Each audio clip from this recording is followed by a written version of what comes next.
So if you're having trouble with getting tons of spam using the form present on your website, which can be used for multiple things, as scheduling a call, sending an email to your business, or just asking a question. If you're getting a bunch of spam from bots, here's a quick way on how to fix it. And before doing this, I was getting a bunch of spammy emails from Nigerian princes offering me millions of dollars. And I'll show you how to fix that. So if you have Elementor, and I'll show you here in a second, because you need to have Elementor in order for this to work. And most people nowadays build their sites with some sort of website builder, and Elementor is the most popular one.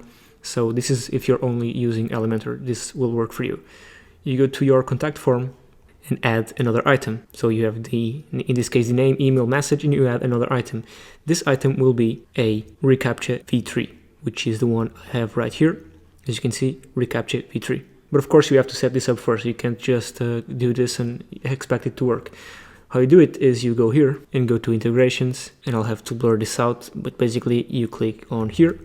This will redirect you to Google, and then you click v3 admin console, and I'll have to blur all of this out. This is pretty straightforward. You should have here a button where you can click and get these codes that you can paste on here.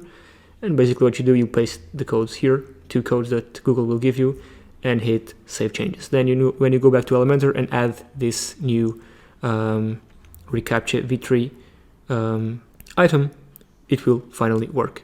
Super easy, super straightforward. This is how you stop getting spam on your contact form on your website.